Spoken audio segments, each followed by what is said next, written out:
मला असं वाटतं की एखाद्या राजकीय कार्यकर्त्याला तुम्ही खोटे गुन्हे टाकून त्याचं करिअर खराब करण्याचं काम DCP गर्ग सारखे अधिकारी करतात। अतिशय सोपा विषय होता। मी स्वतः सांगतोय की मी त्या पोलीस स्टेशनला पोलिसांना बोलवलंय, तरी त्यात असं म्हटलंय की कट केलाय। दुसरी गोष्ट, मी तिथे 8 सेकंदाच्या वर उभा राहिलो नाही, ते सांगतात मी खंडणी मागितली। बरोबर आहे, मी ज्या मुलीला वाचवायला गेलो त्या मुलीची स्टेटमेंट देखील पोलिसांनी नोंदवून घेतली नाही। त्या केसमध्ये फक्त एक नाव दिलं, मुळात माझ्यावर ज्याला मारला त्यानेच लॉक केला होता, त्यानेच लॉक उघडला, तो आरोपी आहे ना, त्याला आरोपी केला नाही। त्याच्याबरोबर आतमध्ये आणखी 3 लोक होती ज्यांनी त्यांना दामून ठेवलं होतं, त्यांना आरोपी केलं नाही। ह्या सगळ्या गोष्टी पाहता DCP गर्ग यांची भूमिका ही संशयास्पद आहे। मी अनेक पोलीस अधिकाऱ्यांशी बोललो, मी मोठ्यातले जेवढे टॉपचे वकील आहेत त्यांच्याशी बोललो, आणि त्या सगळ्यांना बोलल्याच्या नंतर त्यांचं एकच मत होतं, अविनाश यात तुला लटकवण्यात आलेलं आहे, याच्या पुढे काय नाही। दुसरी गोष्ट, एक क्लिप होती आमची बोलण्याची, त्यातले शब्दच बदलले FIR मध्ये, म्हणजे मी क्लिपमध्ये काय बोललोय आणि FIR मध्ये काय उतरवलंय। आता एवढं खोटं करायची काय गरज आहे? मी पैसे घेऊन जाईन असं ते शब्द आहे, त्यात मी तुला घरून उचलून घेऊन जाईन असं शब्द टाकण्यात आला।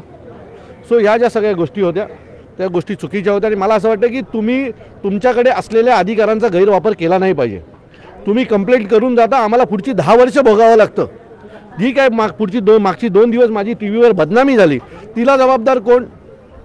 हे गर्गसारखे अधिकारी, ज्यांना असं वाटतंय की आम्ही काहीही करू, कोणी आम्हाला प्रश्न विचारणार नाही। तर याच्या पुढे असं होणार नाही। आज एक अविनाश जाधव उठलाय, उद्या जर असे खोटे गुन्हे दाखल केले, मला अनेक राजकीय नेत्यांचे फोन आले, अनेक राजकारणात काम करणाऱ्या तरुण मुलांचे फोन आले की तू आमच्या मनात भीती मारून टाकलीस पोलिसांसमोर जायची। म्हणजे आम्ही आमच्यावर गुन्हे दाखल केले जातात, आम्ही बेल घेतो, आम्ही पळापळ करतो, आम्ही बोलतच नाही। अनेक वेळेला खोटं असलं तरी आम्ही ते सहन करतो। मला असं वाटतं की माझ्या या ॲक्शननंतर राजकारणातला कुठलाच तरुण पोलिसांनी दाखल केलेल्या खोटा गुन्हा जो आहे त्याला विरोधच करेल। मला असं वाटतं की बघा ना, मला बेलेबल कलम आहेत। या गुन्ह्यात 2 आरोपी आहेत, एका बरोबर घडलं, एका बरोबर 2 FIR दाखल झाल्यात। एकावर किडनॅपिंगचा आहे, तो घरी जाऊन झोपला, ज्याच्यासाठी मी तिथे गेलो तो जाऊन घरी झोपला। मला शोधायला पोलीस कणकवलीला, म्हणजे ज्यांना खरंच उचलायला पाहिजे, ज्यांच्यात भांडणं झाली ती तिथेच राहिले, आणि मला उचलायला पोलीस कणकवलीला पोचले। सगळी बेलेबल कलम असताना एवढा पोलिसांना वेळ आहे का की बेलेबल कलमामध्ये पण मला घ्यायला कणकवलीपर्यंत येतात? याचा अर्थ यात कोणाचा तरी प्रेशर आहे, हे स्पष्ट होतं। बेलेबल कलमात कोर्ट आम्हाला उभं करत नाही आहे। कोर्ट सांगतं तुम्ही खाली जा, यात काही बेल देण्यासारखं नाही आहे, घाबरण्यासारखं नाही असं कोर्ट म्हणतं। मग मला घ्यायला कणकवलीत पोलिसांची टीम निघाली का? कोणाच्या दबावाखाली कणकवलीत पोलिसांची टीम आली? या सर्व प्रश्नांची उत्तरं DCP गर्ग यांनी दिली पाहिजेत, त्याशिवाय आम्हाला कळणार नाही की नक्की झालं काय होतं त्या दिवशी। म्हणजे मी तुम्हाला सांगतो, मी सकाळपासून पोलीस स्टेशनला होतो, म्हणजे ती घटना घडल्याच्या नंतर 5 वाजेपर्यंत मला कुठेही असं वाटलं नाही की काय घडतंय। बरोबर आहे, ज्या दिवशी घटना घडली त्या दिवशी माझ्यावर FIR झाला आहे मला माहितीच नाही। दुसऱ्या दिवशी रात्री 8 वाजता काही मोठ्या पेपरच्या पत्रकारांनी मला फोन केले आणि मला सांगितलं तुमच्यावर गुन्हा दाखल होतोय। घटना काल दुपारी 12ला घडली, आज रात्री 8 वाजता माझ्यावर गुन्हा का दाखल होतोय? सो पूर्ण प्लॅनिंग केलं गेलं, 1-1.5 दिवसाचा वेळ घेतला गेला, आणि त्या 1.5 दिवसात मला कसं अटकावं हे त्यांनी प्रयत्न केला, पण मी खोटा नव्हतो, आणि त्याच्यामुळे मी माझा प्रामाणिकपणा समोर ठेवला। मी माझ्या पक्षाच्या नेत्यांना सांगितलं मी जे केलं आहे ते खरं केलेलं आहे, यात खोटेपणा काही नाही आहे, मी याच्यात लढणार। जर मला न्याय मिळाला नाही तर मी गर्गच्या कार्यालयासमोर जाऊन बसीन आणि मला न्याय मिळवून घेईन। गृहमंत्री देवेंद्र फडणवीस आहेत, तुम्ही त्यांची काय भेट घेणार? आम्ही गृहमंत्र्यांना पत्र लिहिलेलं आहे। आमच्या पक्षाचे नेते संदीप देशपांडे यांनी हा तपास त्या पोलीस स्टेशनला योग्यरित्या होणार नाही, हा दुसऱ्या पोलीस स्टेशनला ट्रान्सफर करावा। जर आम्ही यात खोटे असतो तर आम्हीच का मागणी केली असती आमचा तपास दुसरी कोणी करावा? आम्हीच मागणी केली आहे की आमचा तपास दुसऱ्या पोलीस स्टेशनच्या माध्यमातून व्हावा, जेणेकरून कितीचा व्यवहार झाला, कशा प्रकारे व्यवहार झाला, गोल्ड व्यापाऱ्याच्या मुलाची नावं त्यात का नाही आली, ह्या सगळ्या प्रश्नांची उत्तरं मिळतील। तो गोल्ड व्यापाऱ्याने त्या केसमध्ये असलेले बाकीचे आरोपी कुठे आहेत? ज्याने लॉक खोलला, ज्याने लॉक उघडला, ते आरोपी कुठे आहेत? जो वैभव आहे त्याला FIR वाचायला पण दिली नाही, त्याला FIR न वाचायला तू त्याला साईन कर अशा लेवलला त्याला घाबरवून त्याच्या साईन घेतल्या गेल्या। त्याच्या बायकोची स्टेटमेंट येणं खूप गरजेची होती, ती स्टेटमेंट पोलिसांनी आजही 8 दिवसानंतर घेतलेली नाही आहे। आज ती त्या लोकांनी कोर्टातून रेकॉर्ड करून बाय पोस्ट कोर्टाला पाठवलेली आहे, तिची स्टेटमेंट पोलीस स्टेशन अल्टिमार्क पोलीस स्टेशनला पाठवलेली आहे. सो ही सगळी घटना जर नीट पाहिलात आणि चार्जशीटमध्ये मांडले गेलेले मुद्दे जर नीट पाहिलात तर मला असं वाटतं की ही चार्जशीट खोटी आहे.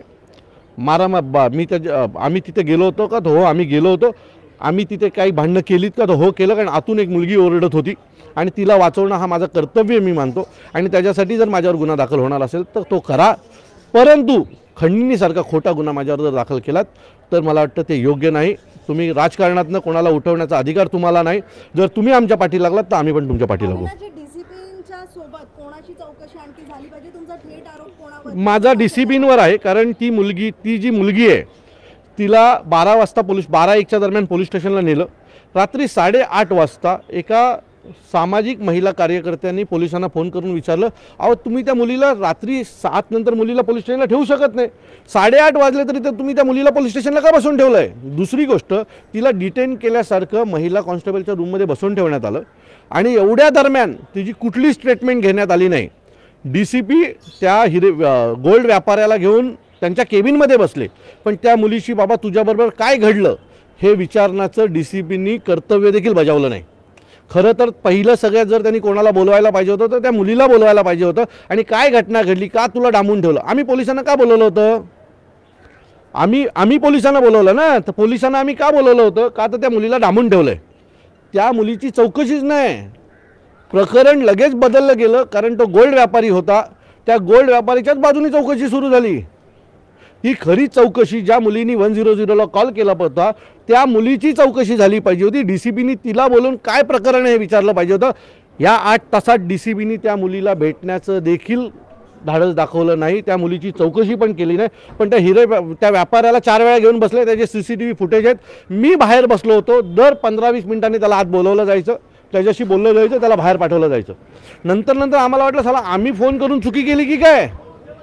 पण त्या व्यापाऱ्यांनी तर नव्हती फोन केला, आम्ही फोन केला होता. आम्हाला असं वाटलं आम्ही पोलिसांना बोलवून आम्ही आमच्या अंगावर पोलीस खेचून घेतले. सो असं ते सगळं प्रकरण आहे. मीडियाला पण माझी विनंती आहे की तुम्ही 3 दिवस मला दाखवलं, मी खंडणी घेतली, फुल ॲक्शन घेऊन माझं CCTV फुटेज वगैरे सगळं दाखवलं तुम्ही लोकांनी. आता मी खरं आहे माझी बाजू मांडतो, ती पण कृपया तुम्ही दाखवा. कारण मी खूप मेहनत करून राजकारणात आलो.